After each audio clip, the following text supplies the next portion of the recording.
My dad looked straight at me and said, "We spent your savings on someone better. No hesitation, no blink. Just the truth he thought I was too weak to question." The room tightened around me, the clink of Noah's fork, my mom's fake cough, the low hum of the dining light. For a second, I wasn't sure if my own pulse or the silence was louder. I finally asked, "Better than me?" That's when Grandpa slowly stood, his face turning hard. The kind of hard that means something is about to break. Name that someone now. But the real betrayal didn't start at that table. And it didn't end there either. My name is Ava, and for most of my life I thought staying quiet made things easier. I grew up in a house where silence kept the peace and noise invited trouble, so I learned early to fold myself small to take up as little space as possible. I was the kid who packed her own lunch, who walked herself to school, who learned not to ask for anything because someone else always needed more. That someone was my younger brother, Noah. People always said he had potential, like it was something he breathed out naturally, something the rest of us were supposed to orbit around. Mom and Dad fed that idea with everything they had: praise, attention, money, pride. By the time we were teenagers, the favoritism wasn't subtle anymore. It was a system, and I was the one expected to understand why it made sense. I remember birthdays where Noah got bikes, gadgets, new sneakers from the mall. I got things like, "You're practical, sweetie, you don't need much," and a slice of cake that tasted like obligation. I remember school award nights too, when I won something small: attendance, a writing contest, a science project ribbon, and Mom would clap politely while Dad whispered something about how Noah's time would come. I believed them. I really did. When I was 16, I started working part-time after school. A little office filing job, later a weekend cafe shift. I saved every dollar. It wasn't much at first, but it grew slowly, steadily, like something solid I could rely on. Dad told me he'd help me put it in a savings account for my future. I trusted him. I thought that was what families did, protect each other's hard work. By the time I was 23 and working full-time as a junior admin in the city, that savings account was supposed to be my safety net. Not for anything dramatic, just rent stability. Maybe a used car one day, something that proved I had built a life on my own terms. And I really did try to build one. I rented a small apartment in the city, the kind with thin walls and a view of a parking lot, but it was mine. I decorated it with thrift store frames, kept a plant on the windowsill I always forgot to water, and learned the rhythm of the street outside. My life was humble, but it was stable. Still, every other weekend, I drove back to my parents' house. I told myself it was duty, but really it was Grandpa. He lived a few hours away, but visited often, and he always made sure to be there when I was. He never said outright that he saw the imbalance in our family, but he didn't have to. His questions were gentle but sharp in the right places. "You holding up all right, kid," or "They treating you fair?" I'd always smile and say yes. I didn't know then that he already suspected the truth. I hadn't dared to imagine. I didn't notice the first warning sign right away. It was a Wednesday evening after work, the kind of night when the city feels tired and the train air smells like rain and metal. I got home, kicked off my shoes, heated leftover pasta, and opened my laptop to check my account like I always did at the end of the month. The number didn't make sense. I blinked, refreshed. The page checked the Wi-Fi, refreshed again. The amount wasn't low. It was nearly empty. For a few seconds, I sat completely still. The fork paused halfway to my mouth. I felt that old instinct stirring. Don't panic yet. Don't assume the worst. But then I saw the recent activity payments, transfers, withdrawals I didn't recognize. Not one or two. A string of them. All quiet, spaced out, just subtle enough that someone must have hoped I wouldn't look too closely. Someone who knew I rarely complained. The next day at my parents' house, I tried to stay normal. Mom was chopping vegetables, humming to herself. Noah sprawled on the couch with a new laptop glowing in his lap. New, sleek, expensive. Not the kind of thing he usually had unless someone splurged. "Nice laptop," I said carefully. He didn't even look up. "Yeah." Dad said it was time I had something decent for class. My chest tightened. "Class? You're taking classes now." "Yeah, some extra programs, gear, supplies. They said it's an investment." He shrugged, tapping the keyboard like it was owed to him. "You know how it is." I did know. Too well. Mom slid carrots into a pot. "Ava, be supportive. He's at an important age. You remember how you were back then? I worked after school, I said quietly. She waved the thought away. That was your choice. And you turned out fine. It wasn't the words themselves that broke something in me, just the tone. The expectation that I'd swallow everything again. Later that evening, when Mom went upstairs and Noah disappeared to play games, Dad walked into the kitchen. He opened a drawer, rummaged for something, then shut it with a careless thud. I watched him searching his face for something familiar. Dad, I said, can we talk about my savings account? He didn't flinch. What about it? There's money missing. A lot of it. Still no blink. We used it. My breath caught. Used it. For what? For your brother, he said matter of fact. He needs chances. Opportunities, things you didn't. I stared at him. I didn't need opportunities. You're already working, he replied. You're stable. You're fine. Noah's future needs more support. The way he said it, cold logical, like he was explaining weather patterns, made something deep inside me shift. My whole life, I'd stretched myself thin to avoid being a burden, and here he was telling me that made me less deserving. I don't remember what I said next. Maybe nothing. Silence was the only armor I had left. But later that night, while they all slept, I checked the drawer Dad had opened earlier. Inside, under a stack of old takeout menus, was a folder with my name on it. Inside were forms, paperwork, preparing to open a small loan. Under my identity. My hands shook, but not from fear anymore. Something sharper had taken its place. This wasn't an accident. This was a plan. And it was the moment I stopped being afraid. I barely slept that night. I lay awake in my small apartment, listening to the heater click on and off, replaying every moment in my mind, the empty account, Noah's new laptop, Dad's calm confession, the paperwork hidden in that drawer with my name printed across the top. By morning, something inside me felt different. The fear was still there, but it had changed shape. It wasn't paralyzing anymore. It was sharp, focused. I drove to work as if on autopilot, the city passing in muted colors, while my thoughts stitched themselves into a plan. During lunch, I met my friend Lily at the cafe near the office. She took one look at me and frowned. You look like you haven't blinked in 12 hours. I told her everything quietly, carefully, the way someone unwraps an old wound. Her eyes widened. Ava, that's not just messed up. That's illegal. I know, I whispered, but they think I won't do anything. Are they right? I didn't answer. I didn't have to. The silence told both of us the truth, not anymore. When work ended, I drove to Grandpa's house. He lived in a quiet neighborhood on the edge of the city, the kind with tall trees and front porches that creaked in the wind. He opened the door before I could even knock fully, his eyes narrowing at the look on my face. What happened? We sat in his living room, the smell of old books and pine filling the air. I laid everything out, the missing savings, Dad's words, the loan paperwork.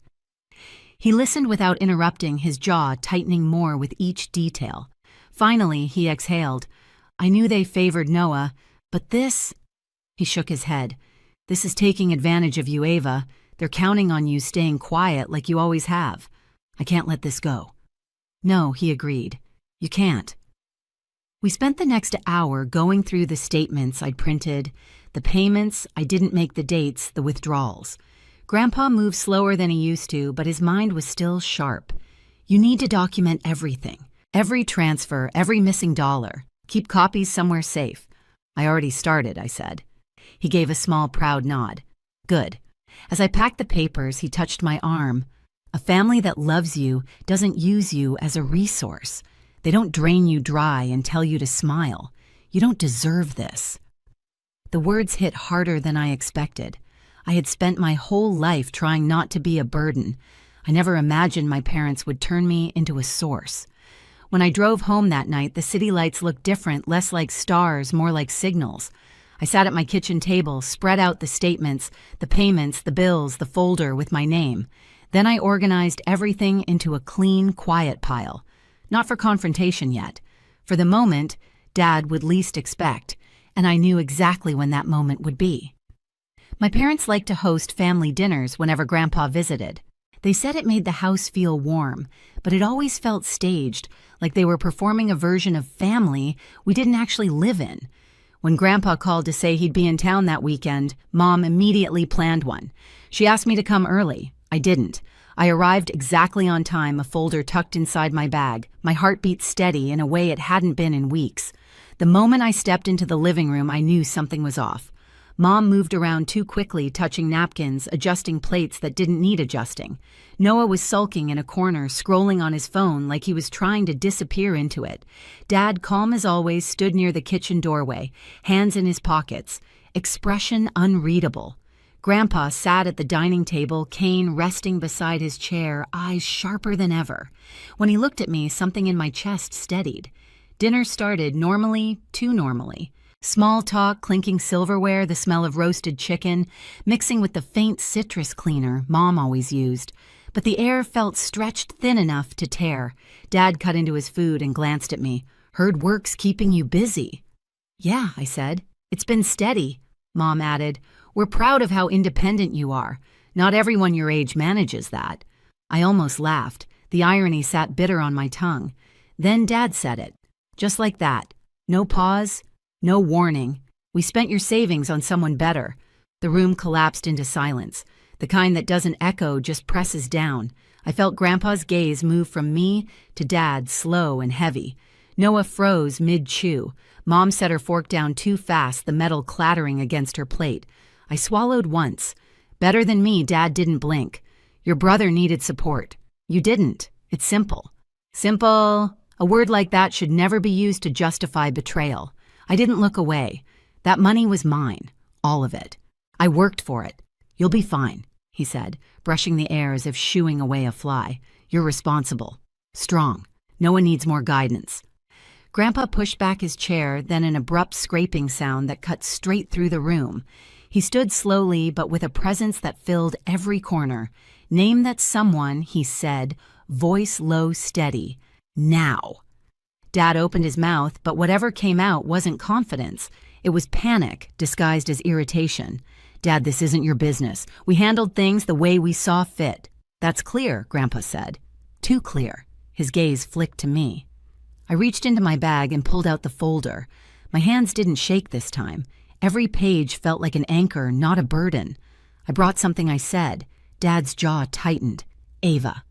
I laid the papers on the table. Statements. Withdrawals, payments, bills, dates lined up like a confession. The last page, the loan paperwork sat on top. Mom's breath caught. "Where did you get all that?" "It was in your drawer," I said calmly. "The one you thought I'd never check." Noah leaned forward, confusion spreading across his face. "Wait, this came from her account?" Dad snapped. "You needed those classes. Don't start acting ungrateful." "I didn't ask you to take her money." Noah shot back, the first real crack in his voice. "Why would you even—" "Because you deserved it," Dad said sharply. "Ava doesn't need expensive things. She doesn't need the same opportunities. She manages on her own. She always has." Grandpa slammed his palm on the table, not hard, but with enough force to silence every voice instantly. "That does not make her less deserving," he said. "It makes her exploited." Dad's face flushed. "Dad, you don't understand." "Oh, I understand perfectly." Grandpa's voice was ice. "You took her savings without asking. You tried to open a loan under her name. You put her future at risk so you could keep pretending Noah is helpless." Mom whispered we were trying to support him. At her expense, Grandpa asked, turning his eyes back to me, "Ava, speak plainly. What do you want to happen now?" It was the first time anyone in that house had ever asked me that. I breathed in slowly. "I want my savings returned. Every dollar. And I want the loan paperwork destroyed. By your hands, not mine." Dad shook his head. "You're overreacting. You have a job. You'll replace Grandpa cut in. She won't replace what you stole." "You will." Dad's expression shifted.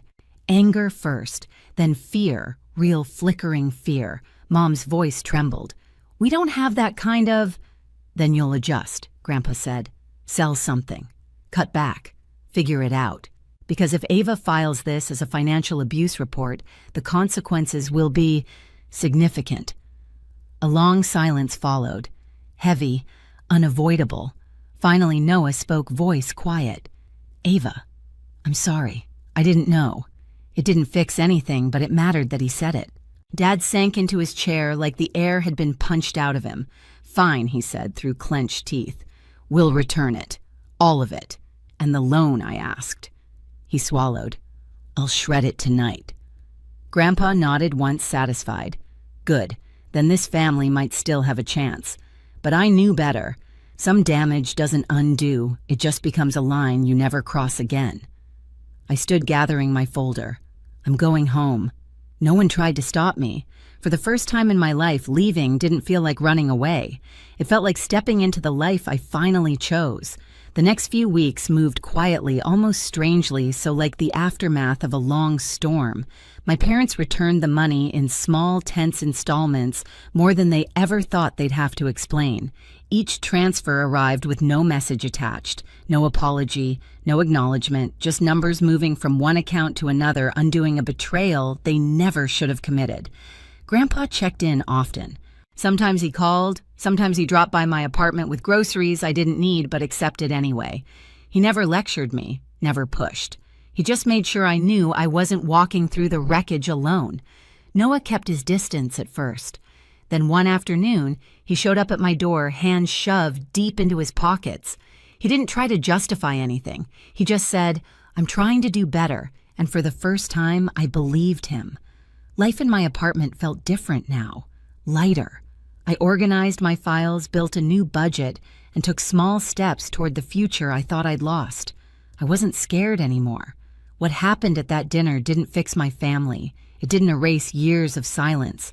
But it gave me something I never had before, a boundary they finally had to see. I still visit my parents sometimes, but things aren't the same, and maybe they're not supposed to be. A boundary isn't a wall. It's a line that reminds you where you end and someone else begins. For the first time in my life, they finally stopped crossing mine. I'm building a future on my own terms now, one they don't get to rewrite or borrow from. And if you've ever had to stand up to the people who were meant to protect you, I hope you know this. You're not wrong for wanting respect. You're not alone. If this story speaks to you, share your thoughts below and hit subscribe for more.